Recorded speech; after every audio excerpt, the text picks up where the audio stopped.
budaya positif. Tujuan dari aksi nyata ini adalah yang pertama adalah mewujudkan visi sekolah dalam penerapan budaya positif. Kemudian menumbuhkan dan menguatkan karakter positif melalui pembiasaan positif. Lalu menumbuh kembangkan karakter profil pelajar Pancasila, yaitu pelajar sepanjang hayat yang memiliki kompetensi global. Budaya positifnya adalah mewujudkan visi sekolah dalam penerapan budaya positif, menumbuhkan dan menguatkan karakter positif melalui pembiasaan positif, menumbuh kembangkan karakter profil pelajar Pancasila, yaitu pelajar sepanjang hayat yang memiliki kompetensi global dan berperilaku sesuai dengan nilai-nilai Pancasila, menguatkan peran sebagai guru penggerak melalui penerapan restitusi dalam disiplin positif pada murid, mengukur dan mengontrol pelaksanaan kegiatan agar tetap searah dengan tujuan yang ditetapkan melalui keyakinan kelas. Terbentuknya keyakinan kelas sebagai landasan dalam memecahkan permasalahan yang ada di kelas. Keyakinan kelas ini biasanya dibentuk dan disepakati oleh peserta didik dan wali kelas. Kemudian konsistensi murid dan wali kelas dalam menjalankan keyakinan kelas. Kemudian menguatnya karakter positif seperti religius, peduli, disiplin, toleransi, gotong royong, dan bertanggung jawab dalam proses pembelajaran maupun di luar proses pembelajaran. Kemudian untuk membudidayakan 5S, yaitu senyum, salam, sapa, sopan, dan santun. Dan munculnya karakter budaya nalar kritis pada proses pembelajaran yang terlihat dari keaktifan murid dalam bertanya, berpendapat, berargumen, dan menjawab pertanyaan dari guru. Yang terakhir adalah diseminasi ini sebagai dokumentasi kegiatan aksi nyata budaya positif. Terima kasih atas waktunya.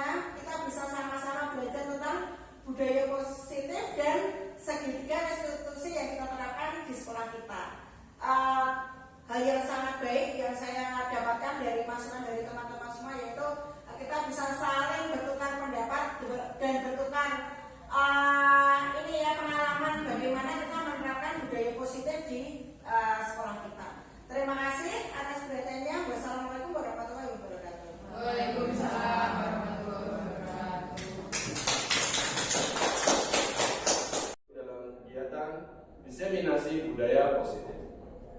Adapun narasumber pada kesempatan ini adalah Ibu Nur Khalifah, SPD MJD.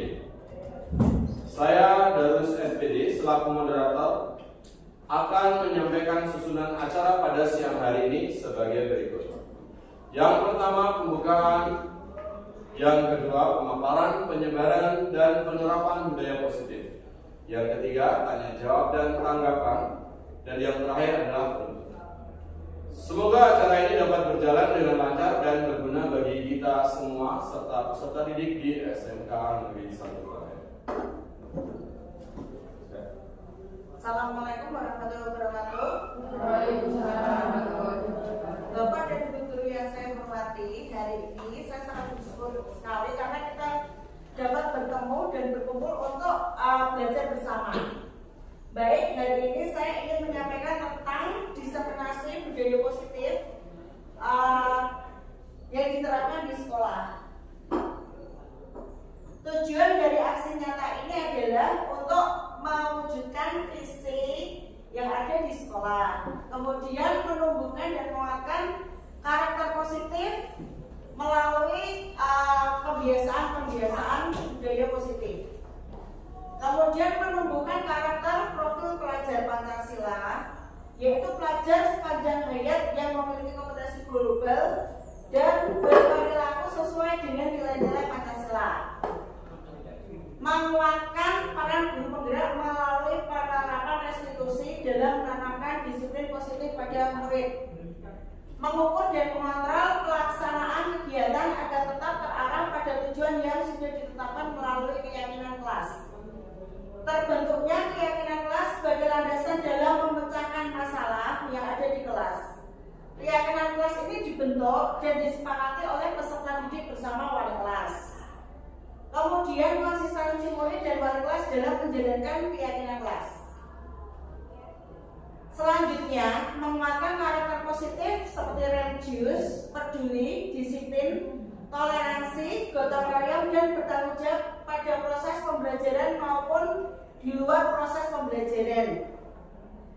Yang berikutnya adalah membudayakan 5S, yaitu senyum, salam, sapa, sopan, dan santun. Kemudian munculnya karakter berdaya nalar kritis pada proses pembelajaran yang terlihat dari keaktifan murid dalam bertanya, berpendapat, dan menjawab pertanyaan. Kemudian ini adalah bentuk dari perwujudan dokumen kegiatan aksi nyata. Baik, yang akan kita pelajari pertama adalah disiplin positif dan nilai-nilai kebajikan universal. Nah, sebagai contoh misalnya pelaksanaan disiplin positif, Anda dan teman Anda melakukan kegiatan coba buka tangan teman, gitu ya, seperti itu. Misalnya Anda punya sebuah benda yang sangat berharga menurut Anda yang Anda kepal, seperti itu. Kira-kira Anda mau membukanya atau tidak? Misalnya Anda punya benda yang sangat berharga, temannya ingin mencoba membuka, apakah akan Anda berikan gitu? Apakah Bapak Ibu mau memberikan kepalan itu? Isinya mau menyerahkan? Iya. Nah, di sini kita lihat mengapa Anda tidak mau membuka kepalan tangan Anda, gitu ya? Alasannya apa menutup kepalan tangan itu? Nah, siapa yang memegang kendali atau kontrol yang menutup kepalan tangan itu? Kenapa? Siapa yang bisa menjawab? Ya, diri kita lah yang sebagai kontrol untuk menutup kepalan tangan itu, ya, seperti itu. Karena kita merasa yang kita pegang itu adalah sangat berharga, jadi orang lain tidak berhak untuk melihatnya. Itulah salah satu wujud seperti itu. Nah, kita lihat di sini, kalau saya praktekkan itu, saya dan teman-teman saya bersikukuh tidak akan membuka kepalan tangan karena seolah menyimpan sesuatu yang berharga, gitu ya. Kita sama-sama kuat untuk menutup kepalan tangan itu. Yang memegang kendali pasti diri kita sendiri. Diri kita yang mengendalikan kontrol diri kita masing-masing. Itulah kebutuhan dasar yang kita miliki. Nah, hal ini sesuai dengan teori yang dikembangkan oleh William Glasser, ya, seperti itu. Pada dasarnya, guru tidak bisa memaksa murid untuk berbuat sesuatu. Jadi kita memaksa membuka kepala nggak boleh, ya, seperti itu. Teori ini menyatakan bahwa perilaku memiliki tujuan terhadap perilaku yang tidak disukai. Penguatan positif dan bujukan adalah bentuk kontrol. Menggunakan kritik dan rasa bersalah untuk mengontrol murid tidak akan membuahkan hasil yang baik. Dan perilaku memaksa pada orang dewasa tidak akan efektif. Jadi kita tidak bisa memaksa pada murid kita. Kemudian dengan adanya teori itu, kita dapat merubah sikap dan perilaku kita perlahan-lahan, yaitu perilaku negatif menjadi perilaku positif. Nah, konsep disiplin positif ini adalah unsur utama terwujudnya budaya positif yang akan kita terapkan di sekolah kita. Makna disiplin bagi murid adalah hadir tepat waktu, sebagai contoh, ya, mentaati peraturan, berperilaku sesuai dengan norma yang ada. Nah, guru mendisiplinkan murid yang tidak disiplin, karena biasanya murid yang tidak disiplin itu biasanya cenderung pemalas, gitu ya, sulit fokus pada pembelajaran, suka mengganggu teman, bermasalah, dan kadang capaian pembelajarannya rendah. Maka langkah yang tepat yang harus diambil guru adalah membuat kesepakatan bersama, membiasakan budaya positif dari hal yang kecil. Sebagai contoh misalnya tidak datang terlambat, gitu ya, yang dibiasakan gurunya juga tidak datang terlambat. Kemudian menentukan prioritas dan bersikap tegas. Dengan budaya positif, lingkungan dan suasana belajar akan nyaman dan tentram di kelas. Nah, Ki Hajar Dewantara menyatakan bahwa mencapai kemerdekaan dan konteks pendidikan kita saat ini untuk menciptakan murid yang merdeka, syarat utamanya adalah harus mempunyai disiplin yang kuat. Disiplin yang dimaksud adalah disiplin diri, yaitu mempunyai motivasi internal, bukan karena takut pada gurunya, misalnya seperti itu, atau tekanan dari pihak lain. Disiplin diri membuat seseorang menggali potensinya mencapai tujuan, sehingga sesuatu itu menjadi berharga dan bermakna. Disiplin juga belajar cara mengontrol diri dan menguasai diri untuk memilih tindakan yang mengacu pada nilai-nilai yang kita hargai. Nah, seseorang yang memiliki disiplin diri itu mereka yang bertanggung jawab terhadap apa yang dilakukan berdasarkan tindakan tentang nilai-nilai kebajikan. Sebagai pendidik, tujuan kita adalah menciptakan anak-anak yang memiliki disiplin sehingga mereka berperilaku mengacu pada nilai-nilai kebajikan universal dan memiliki motivasi intrinsik bukan ekstrinsik dan menjadi insan yang lebih baik. Nah, bisa kita lihat di sini nilai-nilai kebajikan universal itu adalah nilai yang lepas dari latar belakang siswa, tapi nilai positif yang untuk memuliakan tujuan yang ingin dicapai oleh siswa itu, seperti itu. Jadi perbuatan yang mempunyai tujuan itu adalah nilai-nilai positif atau nilai-nilai kebajikan yang diyakini seseorang yang membuat motivasinya terbangun sehingga menggerakkan motivasi untuk mencapai tujuan yang diinginkan. Sebagai contoh, misalnya kita ingin berbuat baik, ya bukan karena dilihat oleh orang lain, tapi karena memang dasarnya berasal dari diri kita sendiri. Nah, sebagai contoh misalnya ada pertanyaan seperti ini. Sebagai seorang pendidik yang harus hadir dalam suatu pelatihan, kira-kira motivasi yang mana yang mendasari Bapak Ibu semua? Apakah karena takut mendapatkan teguran, atau ingin dipuji, atau memang ingin belajar dari ilmu dan pelatihan itu? Kira-kira yang mana? Ya, ingin menjadi pembelajar sepanjang hayat. Itu berarti motivasi intrinsik ya, yang timbul dari diri kita sendiri kalau pelatihan itu sangat berguna bagi diri kita sendiri. Nah, bila di sekolah kita ada aturan yang memberi teguran bagi pegawai yang datang terlambat dan tidak ada penghargaan, kira-kira apakah Anda masih datang tepat waktu seperti itu? Jadi kalau misalnya tidak ada surat teguran, juga datang terlambat, tidak diapa-apakan, apakah Anda akan datang terlambat atau tepat waktu? Ya pasti tepat waktu, karena kita ada motivasi internal gitu ya, seperti itu. Nah, dari ketiga motivasi tadi yang paling pas adalah yang mana? Yang internal ya, seperti itu, karena kita sudah terbentuk biasa disiplin positif. Nah, strategi apa yang diterapkan untuk menanamkan disiplin positif pada murid-murid Bapak Ibu semua? Strateginya bagaimana? Ya, sebagai contoh misalnya datang tepat waktu ya. Kalau tidak tepat waktu berarti strateginya bagaimana?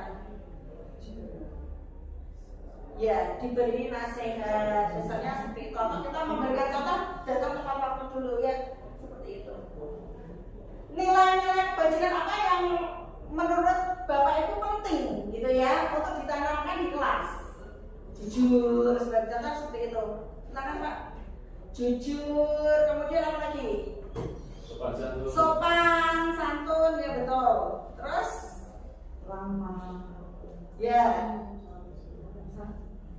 Ya betul ya, Bapak Ibu. Nah, kita ingin menanamkan sesuatu yang positif ya kepada murid kita. Nah, kemudian yang berikutnya adalah motivasi, hukuman, dan penghargaan juga restitusi. Ada yang sudah tahu Bapak Ibu bedanya apa? Motivasi, hukuman, penghargaan, dan restitusi? Belum? Kira-kira gambarannya bagaimana? Kalau hukuman itu sesuatu yang menakutkan gitu ya. Penghargaan sesuatu yang tidak menyenangkan karena tidak didasari oleh sesuatu yang tulus gitu ya, seperti itu. Motivasi, semangat gitu ya, seperti itu. Kalau restitusi, nah coba kita lihat bersama. di sini Diane Glossel menyatakan ada 3 motivasi perilaku manusia ya. Yang pertama adalah untuk menghindari hukuman atau ketidaknyamanan. Ini sifatnya adalah pengaruh dari luar seperti itu. Tingkat terendahnya adalah menghindari masalah seperti itu. Jadi lebih baik saya menurut daripada saya dimarahi. Nah itu adalah yang terendah gitu ya. Kemudian untuk mendapatkan imbalan atau penghargaan dari orang lain. Ini sifatnya adalah eksternal juga gitu ya, dari pihak lain atau dari pihak luar seperti itu. Jadi orang melakukan tindakan itu karena ada iming-iming hadiah atau reward seperti itu. Nah ini juga tidak pas ya. Yang pas adalah yang ketiga, yaitu untuk menjadi orang yang mereka inginkan dan menghargai diri sendiri dengan nilai-nilai yang mereka percaya. Kalau ini bersifat internal gitu ya, melakukan sesuatu karena nilai-nilai yang diyakini dan dihargai, ingin menjadi orang yang melakukan karena yakin dengan nilai positif itu adalah motivasi yang merupakan suatu bentuk disiplin positif ya. Nah kita lihat di sini, pernahkah Anda berada dalam sebuah situasi di mana Anda sengaja melakukan sesuatu yang menyakitkan bagi Anda gitu ya, bahkan bertabrakan dengan penghargaan dari orang lain? Mengapa kita tetap memilih melakukannya padahal kita tahu akibatnya menyakitkan gitu ya? Mungkin dikecam secara sosial atau merugikan secara finansial. Apa prinsip yang kita perjuangkan? Contohnya bagaimana? Seperti contoh misalnya beberapa murid tidak KKM gitu ya, seperti itu kayak kita perjuangkan ya, karena murid kita ya, itu nilai positif gitu ya, betul ya Bapak Ibu ya. Nah kita juga mungkin sering menyakitkan ya karena bertemu dengan guru-guru ya. Seperti tapi itu kan dibalik itu ada nilai kebajikan, yaitu motivasi kita adalah menolong murid biar murid itu menjadi apa? Menjadi berubah menjadi baik gitu ya. Gitu. Nah, sebagai seorang guru, saat Anda hadir mengajar tepat waktu, motivasi apa yang mendasari tindakan itu? Karena takut hukuman, ingin mendapatkan penghargaan, atau memang kita itu orang yang suka berdisiplin gitu ya? Ya, betul ya. Jadi kalau motivasi internal itu tidak bisa tergoyahkan oleh apapun ya, bukan karena hadiah atau bukan karena ketakutan atau kemudian gitu. Nah, kita lihat di sini nilai-nilai kebajikan itu kan tergantung diri kita sendiri ya. Kita ingin membuat murid kita seperti apa? Seperti contoh misalnya beriman, mulia, jujur, kreatif, inovatif, profesional. Nah itu nilai-nilai positif yang akan kita bangun seperti itu. Itu adalah nilai kebajikan yang akan kita berikan kepada murid. Nah kita lihat sekarang, coba ini ada sebuah kasus. Silakan Bapak Ibu baca gitu ya. Kira-kira apa yang akan kita lakukan dengan kasus ini? Ya.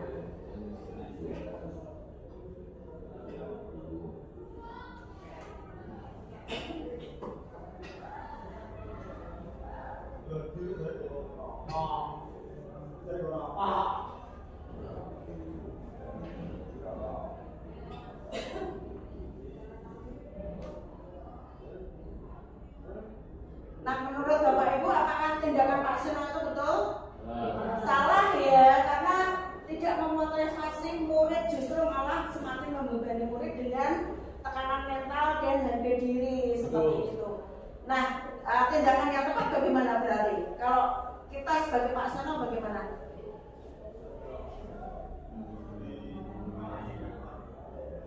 Kita mencari tahu dulu latar belakang kenapa. Betul ya Bapak Ibu ya, kita mencari tahu dulu latar belakang kenapa murid itu bersikap seperti itu. Nah sekarang kita lihat apakah Anda setuju dengan tindakan Pak Seno terhadap Iva? Tidak ya. Tindakan Pak Seno terhadap Iva itu hukuman atau konsekuensi? Hukuman ya, seperti itu. Kita lihat di sini bedanya apa?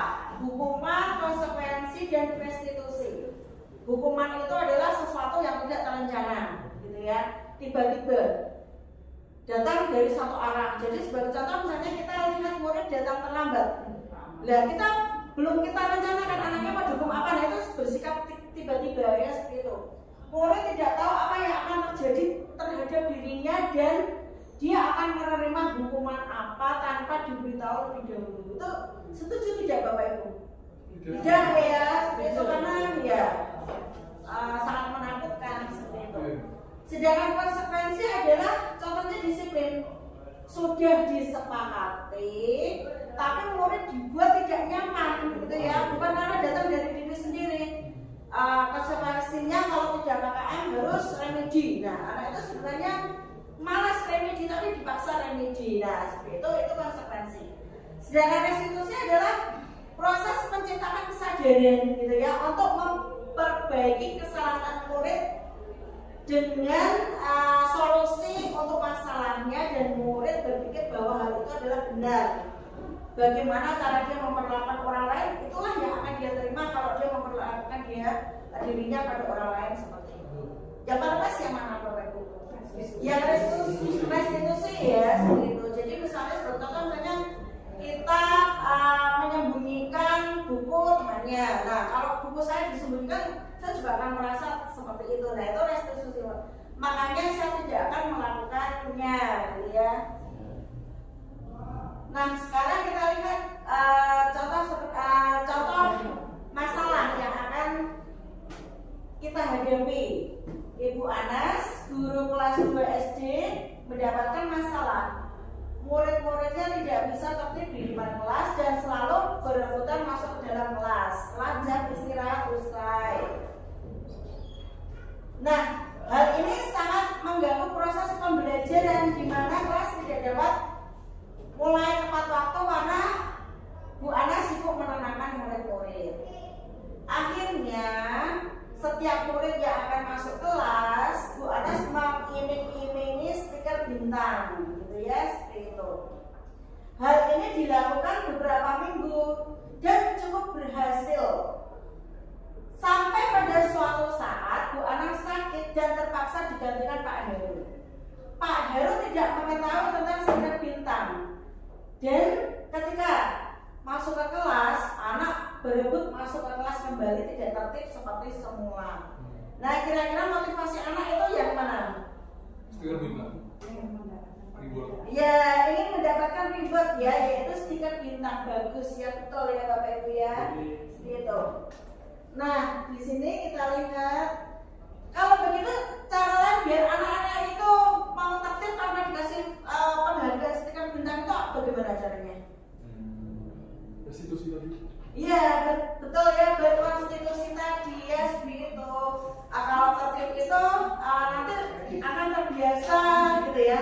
Kita akan terbiasa dalam kehidupan sehari-hari juga tertib seperti itu. Dan kalau misalnya kita tidak tertib, bisa juga nanti kita menabrak temannya terjatuh. Kemudian pembelajaran tidak bisa segera dimulai karena harus menertibkan teman-temannya dulu. Nah, itu kalau kita tanamkan seperti itu, sudah kita lagi bukan karena dapat stiker bintang. Nah, sekarang kita lihat dihukum oleh penghargaan. Penghargaan itu hanya efektif dilakukan dalam jangka pendek. Kalau jangka panjang, orang sudah tidak termotivasi lagi kan, karena sudah tergantung untuk mendapatkan penghargaan itu. Penghargaan adalah benda yang diinginkan, gitu ya, dibuat dengan persyaratan. Kita memberikan penghargaan, maka kita harus terus-menerus memberi penghargaan itu. Jika ingin orang itu berbuat sesuai yang kita inginkan, jadi tergantungnya seperti itu. Penghargaan menciptakan persaingan, rasa iri dan perasaan tidak jujur seperti itu. Sebagai contoh misalnya nanti kalau nilainya 80 dapat apa misalnya stiker gitu ya. Nah, anak-anak mulai ada rasa persaingan dan tidak jujur.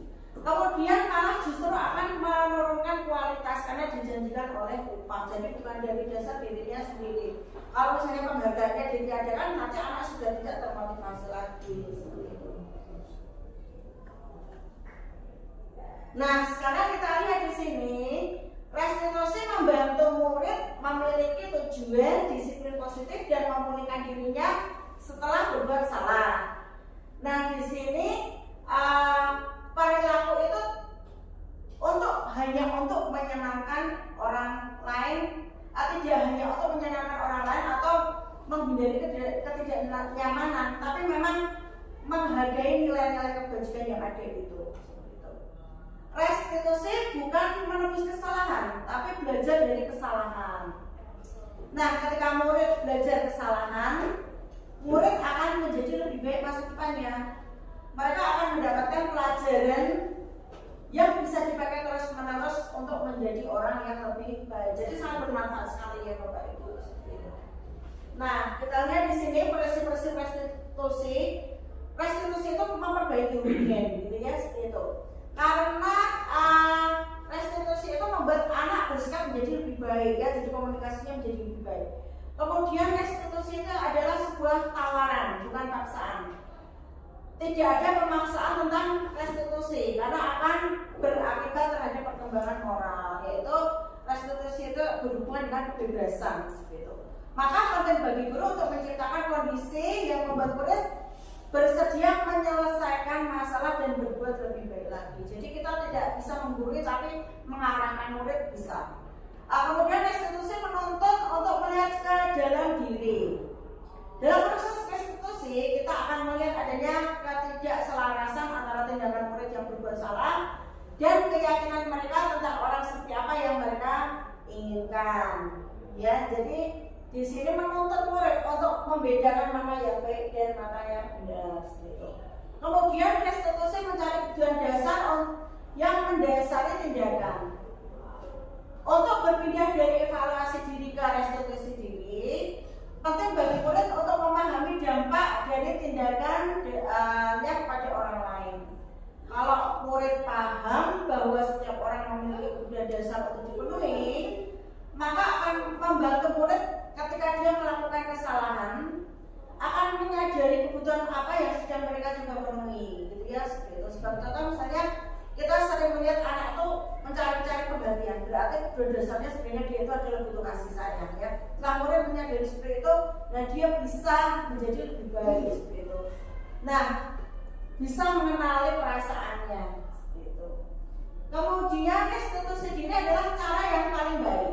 Restitusi diri itu adalah cara yang paling baik untuk mengubah kebiasaan dari kecenderungan untuk mengomentari orang lain, gitu ya. Lebih baik untuk mengomentari diri sendiri. Jadi restitusi itu justru malah mencerminkan diri sendiri, bukan justru mencerminkan orang lain seperti itu. Kemudian restitusi fokus pada karakter bukan tindakan. Dalam proses restitusi maka murid akan menyadari dia sedang menjadi orang yang seperti apa. Jadi fokus pada penguatan karakter. Kemudian restitusi itu sifatnya adalah menguatkan. Kuat itu berarti menyadari bahwa murid itu bisa berubah menjadi lebih baik. Kemudian fokus pada solusi, ya. Dalam restitusi, guru menstabilkan identitas murid dengan mengatakan kita tidak fokus pada kesalahan, tapi kita fokus pada solusi, gitu ya, seperti itu. Jadi kita tidak menyalahkan murid, justru kita fokus pada solusi. Nah, kemudian kita ke materi berikutnya yaitu kebutuhan dasar manusia dan dunia berkualitas. Kita lihat di sini seluruh tindakan manusia itu ada tujuannya. Semua yang kita lakukan itu pasti usaha terbaik untuk mendapatkan apa yang kita inginkan. Ketika kita mendapatkan apa yang kita inginkan, berarti saat itu kita sedang memenuhi kebutuhan dasar kita, gitu ya. Kebutuhan dasar Bapak Ibu apa? Makan, gitu ya. Ya tidur nyaman, gitu ya. Kebutuhan dasar manusia itu ada berapa? Kita lihat di sini ada 5, ya. Ternyata ada 5. Sifatnya adalah fisiologis, ya. Yang pertama adalah bertahan hidup, gitu ya, seperti itu. Misalnya butuh, orang itu butuh sehat, butuh rumah, butuh makanan, gitu ya, seperti itu. Yang kemudian adalah biologis, ya, psikologis. Biologis itu masuk dalam dasar yang psikologisnya. Kemudian psikologis, ya, kasih sayang, gitu ya, rasa diterima, semua butuh kasih sayang, ya. kebebasan, kita butuh kebebasan ya. Kadang kita butuh me time gitu ya, seperti itu. Kemandirian, yang mempunyai pilihan itu penting ya, seperti itu. Mengendalikan diri gitu ya, seperti itu. Kemudian kesenangan, ada yang suka bermain apa, misalnya memasak, berkebun gitu ya, butuh kesenangan gitu ya, bernyanyi, jadi ya seperti itu. Kemudian kepuasan. Nah, kebutuhan ini adalah berhubungan dengan kekuatan untuk mencapai sesuatu, menjadi kompeten, menjadi terampil, diakui, berprestasi. Pasti ya orang itu butuh seperti itu. Makanya kita lihat orang sudah berprestasi itu tetap belajar, gitu ya, karena ingin meningkatkan kualitas diri seperti itu. Kita lihat di sini semua orang senantiasa berusaha untuk memenuhi kebutuhannya. Bila tidak mendapatkan dengan cara positif, kadang juga kita melanggar aturan, gitu ya, seperti itu. Nah, seorang murid yang tidak begitu berhasil secara akademis, maka mungkin penguasaan ya, motivasi penguasaan itu tidak terpenuhi. Makanya kadang ya murid itu akan bermasalah, ya misalnya dia mencoba mengatur orang lain ketika bermain, gitu ya. Ketika bermain dengan teman sebaya, dia mencoba mengatur orang lain karena dia butuh penguasaan, gitu ya. Jadi itu kebutuhan dasar, gitu ya, seperti itu. Anaknya tidak pintar tapi dia ingin menonjol, makanya dia mengatur orang lain, misalnya seperti itu. Nah, Dresser menyatakan bahwa kapasitas untuk berubah dalam diri seseorang itu mendorong perilaku perubahan positif, gitu ya, seperti itu. Jadi kebutuhan dasar itu kalau dimanfaatkan dengan baik akan mendorong orang untuk menjadi berperilaku lebih baik, gitu ya, seperti itu.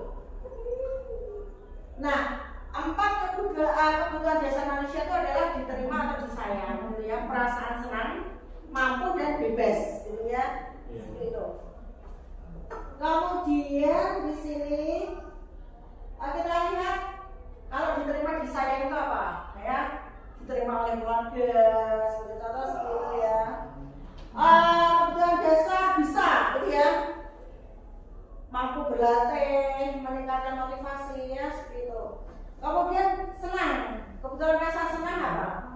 Yaitu ya hobi, gitu ya, biasanya berhubungan dengan hobi. Kebutuhan kebebasan apa?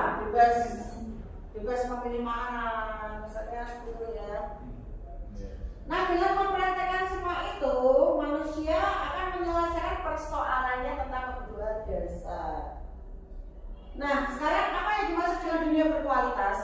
Dunia berkualitas itu adalah tempat di mana pikiran kita menyimpan gambaran-gambaran hal yang indah-indah, gitu ya. Seperti itu, yang terbaik dalam hidup kita atau foto terbaik dalam hidup kita, seperti dunia berkualitas. Bapak Ibu masih ingat sesuatu yang paling mengesankan dalam hidup Bapak Ibu apa? Itulah dunia berkualitas ya. Mungkin ketika kita mendapatkan uang banyak gitu ya, itu ingat terus gitu ya. Nah, itu dunia berkualitas. Nah, syaratnya adalah sesuatu itu terasa sangat baik dari kita dan memenuhi lebih dari satu kebutuhan dasar. Ya, kita dapat uang, senang, bebas ya, bisa menyalurkan hobi seperti itu. Kemudian murid pun juga seperti itu ya, murid juga punya dunia berkualitas seperti itu. Jadi kadang murid itu terpenuhi satu kebutuhan dasar, dia sudah mempunyai dunia berkualitas ya, seperti itu. Nah, setelah belajar mengenai dunia berkualitas, bagaimana kira-kira murid kita dan guru-guru di sekolah kita selama ini meletakkan sekolah dan pengalaman mereka berhubungan dengan dunia berkualitas? Apakah di dalamnya atau di luarnya? Bila berada di dalam, bagaimana menggunakan kegiatan berkualitas itu dilakukan oleh murid-murid dan guru di sekolah dalam proses pembentukan budaya positif ya. Kalau kebetulan anak itu merasa dunia berkualitas itu berhubungan dengan lingkungan sekolah, maka justru akan membentuk budaya positif di sekolah. Nah, kita lihat di sini apa pencapaian Anda yang sangat membanggakan? Itulah dunia berkualitas ya, seperti itu. Misalnya dari keluarga ya, memberikan atau mendapatkan kasih sayang dari murid, gitu ya. Ceritakan perjalanan hidup di mana Anda mencapai titik puncak hidup Anda apa? Ya, kalau saya ketika saya bisa melanjutkan sebagai contoh seperti itu ya. Apa yang paling bermakna dalam hidup Anda? Ya, kalau saya saudara, mungkin Bapak Ibu beda ya, yang paling bermakna apa? Misalnya pasangan hidup atau mungkin keluarga juga ya, atau karir Pak Pres apa? Teman gitu ya, atau ya anak istri ya. Nah kita lihat sekarang restitusi dengan 5 posisi kontrol. Kita lihat di sini. Mungkin kalau kita membaca banyak ya, ada 2 kasus di sini. Kisah dan Hana dipanggil masuk ke ruangan karena mereka menggunakan kata-kata kasar. Berarti itu masuk apa? Hukuman, restitusi atau yang lain?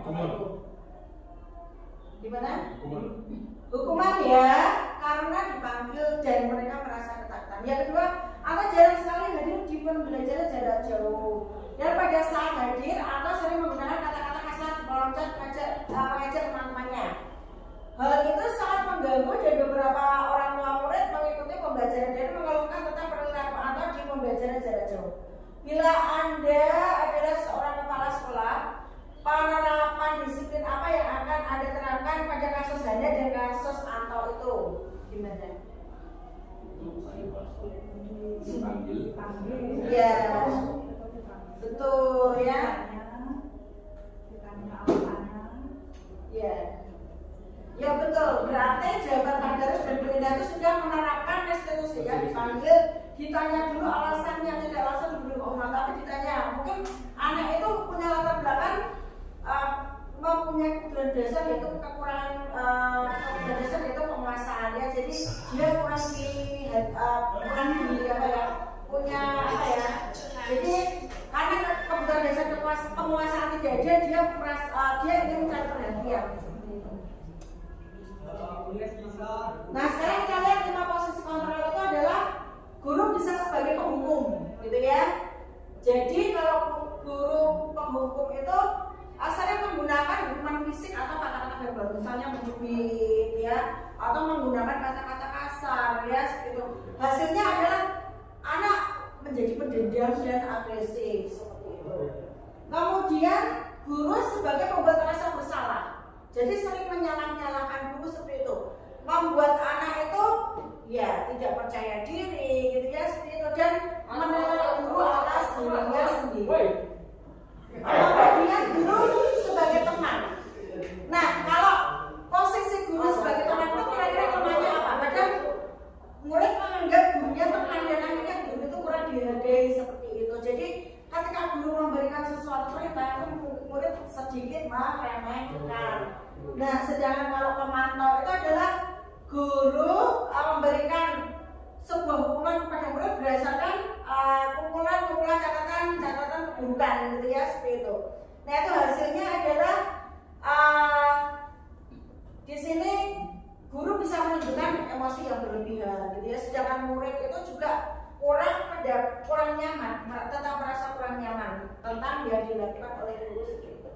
Nah yang terbaik adalah di sini ya, yaitu guru posisinya sebagai manajer, di mana guru berbuat sesuatu di mana guru ini ketika melihat murid berbuat sesuatu itu diajak duduk bersama dan murid mempertanggungjawabkan perilakunya, mendukung, memberikan solusi, dan murid juga disuruh untuk mencari solusi seperti itu. Nah, tugas manajer itu bukan mengatur perilaku tapi membimbing murid ke arah yang lebih baik. Sekarang kita lihat skill restitusi. Di sini tadi sudah kita pelajari ya, restitusi itu adalah kesadaran dari diri murid seperti itu. Nah, kita lihat di sini hal yang perlu diperhatikan dalam segitiga restitusi yaitu perilaku yang salah perlu diberikan dengan nilai keyakinan yang telah disepakati seperti itu. Kemudian kesediaan orang yang melakukan kesalahan untuk memperbaiki masalah. Pemecahan masalah sebisa mungkin relevan dan memiliki kaitan dengan masalah yang ada. Pentingnya usaha perbaikan dari pihak yang berbuat kesalahan. Kemudian perlu didedikasikan waktu dan pihak yang berbuat salah untuk mulai melakukan usaha memperbaiki masalah. Nah ini adalah kemudian kita belajar tentang segitiga restitusi. Jadi proses menangani masalah seorang anak itu dapat berubah sebuah lingkaran segitiga yang semuanya saling berhubungan. Yang pertama adalah langkah yang ditempuh oleh guru untuk mencari solusi sebuah masalah adalah dengan cara menstabilkan identitas dulu. Dan ditanya kenapa, gitu ya, latar belakang yang mendasarinya. Guru bisa menstabilkan emosi murid dengan cara kalau bapak seperti itu ya pasti juga merasa kecewa atau kesal dengan teman ya, atau mungkin berbuat salah itu tidak apa-apa. Itu bukan berarti kita meremehkan kesalahan murid, tapi memotivasi murid untuk mau jujur tentang sebenarnya motivasi mendasarinya itu apa gitu. Kemudian yang kedua adalah validasi tindakan yang salah, gitu ya, seperti itu. Setiap tindakan itu pasti ada tujuan. Nah, guru melihat latar belakang murid itu membuat kesalahan itu apa. Nah, kemudian guru bisa memotivasi murid misalnya dengan kata untuk kamu segera untuk kamu paringnya hanya sebentar ya, misalnya seperti itu, biar murid itu merasa sebenarnya dia itu orang baik, gitu ya. Kemudian yang ketiga adalah menanyakan keyakinan, ya seperti itu. Nah, menanyakan keyakinan itu adalah ketika anak siap untuk dihubungkan dengan nilai-nilai yang dipercaya dan berpindah menjadi orang yang dia inginkan. Pertanyaan-pertanyaan yang dihubungkan dengan keyakinan anak, yaitu misalnya apa yang kita percaya. Kalau kita itu kelas itu adalah sebuah keluarga, gitu ya. Apa nilai keyakinan kelas yang sudah kita buat bersama sehingga kamu bisa lebih baik lagi, misalnya seperti itu. Kamu ingin menjadi orang baik seperti apa sih, misalnya seperti itu. Nah, di sini penting untuk menanyakan ke anak kehidupan seperti apa nantinya yang mereka inginkan, seperti itu. Kita motivasi menjadi orang sukses ya, seterusnya. Sampai di sini Bapak Ibu ada yang ingin bertanya? Ya, saya beri kesempatan untuk bertanya. Ya, Pak Amar silakan. Bagaimana kalau restitusi itu sendiri tidak bisa bekerja pada murid-murid tertentu? Ya, bagaimana kalau restitusi itu tidak bisa berjalan ketika murid-murid tertentu itu sudah terlalu berlebihan ya, mungkin kenakalannya seperti itu. Kira-kira masukan dari Bapak Ibu bagaimana?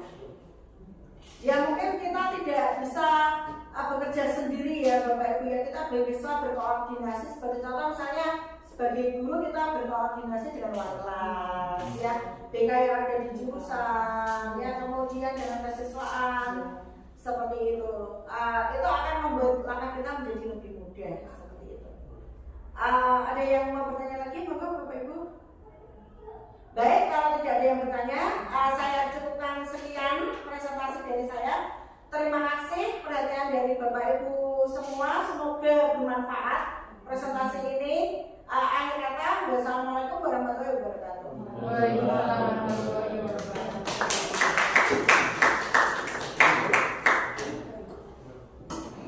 Ya, sekarang begitu. Oh gitu. Ini guru. Terus benar foto. Ya, sama layar.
tadi menurut Pak Imam. Pak Imam bilang kayak gitu, katanya kamu sudah 4 kali tidak ikut apel pagi dalam sebulan ini. Dan kata teman-teman kelasmu, kamu juga sering datang terlambat ke kelas akhir-akhir ini. Iya. Kalau boleh ibu tahu sebenarnya apa yang menyebabkan kamu sering terlambat? Saya sering begadang dengan pemuda kampung, Bu. Saya jenuh di rumah, apalagi setelah mengerjakan PR. Saya merasa aktif, jadi saya merasa mendapat hiburan dengan begadang dengan mereka. Oh, itu paham dengan kondisimu. Ibu juga pernah mengalami hal seperti itu. Semua orang memang butuh hiburan ya. Namun, apakah begadang akan membuat kamu merasa lebih baik? Tidak juga sih. Mengapa, Alvin? Saya jadi sering terlambat ke sekolah karena bangun kesiangan, Bu. Nah, ternyata begadang itu bukan solusi yang terbaik ya. Apakah kamu juga ingat keyakinan kelas yang sudah kita sepakati di kelas kita? Coba kamu ingat-ingat. Iya, Bu, kita harus disiplin. Nah, tol ya. Ibu senang komitmen kamu untuk disiplin. Kalau begitu, apa yang akan kamu lakukan untuk berdisiplin? Saya akan mengubah kebiasaan saya begadang, Bu, untuk tidak begadang terus, dan saya juga akan lebih disiplin. Baik, Ibu senang sekali dan bangga padamu kalau kamu mau berubah. Ya, kamu akan ketemu Pak Imam sekarang? Baiklah, Bu. Saya mohon izin untuk bertemu Pak Imam. Saya akan minta maaf kepada beliau. Oke, terima kasih Alvin. Kamu sudah berubah menjadi baik. Assalamualaikum, Bu. Nama saya Citra dari kelas 11 ATBHC. Saya senang sekali berdiskusi dengan Bu Nur yang sudah membantu mengatasi masalah saya. Saya merasa lega dan puas setelah sharing dan konsultasi dengan Bu Nur. Dengan penyelesaian masalah seperti ini, saya merasa terbantu dan saya mendapatkan solusi dari diri saya sendiri, yaitu tentang hal positif yang harus saya lakukan.